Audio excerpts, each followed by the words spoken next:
करके इस तरीके से चूस लीजिए। इतना करने मात्र से शरीर की जितनी भी गांठें हैं वो घुलने लगती हैं, ब्लड सर्कुलेशन बेहतर होता है, जोड़ों के दर्द में आपको काफ़ी आराम मिलता है और डाइजेशन भी आपका अच्छा रहता है। अगर आज की जानकारी आपको पसंद आए तो इसे ज़्यादा से ज़्यादा लोगों तक शेयर कीजिएगा। Hello everyone, welcome back. मैं हूँ आपकी दोस्त मधु।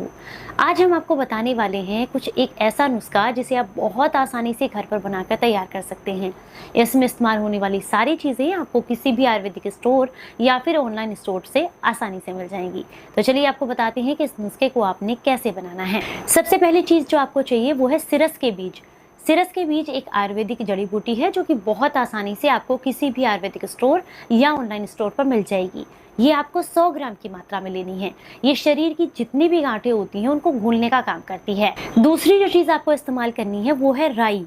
राई वही जो हम लोग सरसों के दाने बोलते हैं जिसको, वो वाली नहीं, उससे छोटी वाली जो बारीक वाली होती है उसको राई बोलते हैं, जिसमें कड़ी में जिसको तड़का लगाने के लिए इस्तेमाल करते हैं। तो राई आपको लेनी है, वो लेनी है आपको 100 ग्राम की मात्रा में। अगली जो चीज़ है वो है रीठे का छिलका। रीठा वही जिसको शैम्पू बनाने के लिए इस्तेमाल किया जाता है, लेकिन बहुत कम लोग जानते हैं कि ये एक औषधि के रूप में भी इस्तेमाल होता है।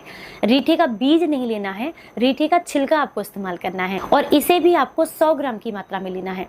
अब इन सारी चीज़ों को साबुत लेकर के आए, घर पर कूट छेद करके इनका पाउडर बना लें। अब ये पाउडर बना करके एक साइड रख दें। अब क्या करना है, अब आपको फ्रेश एलोवेरा का जेल लेना है या आप कह सकते हैं फ्रेश एलोवेरा का जूस लेना है 50 ml की मात्रा में। मार्केट में जो मिलता है डब्बे में पैक होकर के, वो आपको यहाँ पर इस्तेमाल बिल्कुल नहीं करना है। एकदम फ्रेश लेना है, इसलिए गमले में इसको लगा लीजिए, आसानी से हो जाता है। 50 ml इसको लेना है। अब जितना पाउडर आपने बनाया है उसके अंदर जब 50 ml ये आप मिलाएंगे तो ये एक च्यवनप्राश की जैसा बन जाएगा, काफ़ी गाढ़ा इसका पेस्ट बन जाएगा। अब इसकी आपको चने के आकार की गोलियां बना लेनी है। छोटी छोटी गोलियां चने के आकार की बना करके आप किसी कांच के डब्बे में इसको स्टोर करके रख लीजिए। इसमें से आपको 3 गोली डेली लेनी है। एक सुबह खाना खाने से पहले आधा पौना घंटा पहले मुंह में रखनी है, धीरे धीरे करके इसको चूस लेना है। दोपहर का खाना खाते हैं उससे भी आधा एक घंटा पहले आपको मुंह में रखनी है और धीरे धीरे इसको चूस लीजिए। ऐसा ही आपको रात को करना है। इनका इस्तेमाल तब तक करते रहें जब तक आपको पूरी तरीके से आराम ना मिल जाए, या फिर 40 दिनों तक इसका प्रयोग करते रहें, इससे भी काफ़ी लाभ मिलता है।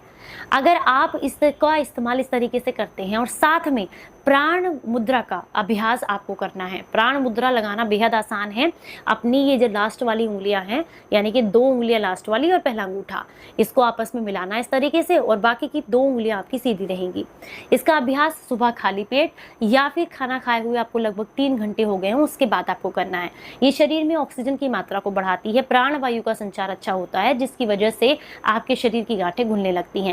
तो प्राण मुद्रा का अभ्यास साथ में इसकी ये जो मैंने औषधि आपको बताई है इसका प्रयोग, अगर ये 2 चीज़ें आप करते हैं और बाहर की चीज़ें यानी कि जितने भी पैकेट फूड हैं या प्रोसेस चीज़ें हैं उनको बंद कर देते हैं, तो आपको इससे बेहतर परिणाम देखने के लिए मिलते हैं। जानकारी अच्छी लगी हो तो ज़्यादा से ज़्यादा लोगों तक इसको शेयर कीजिएगा। चलिए फिर मिलूंगी किसी नई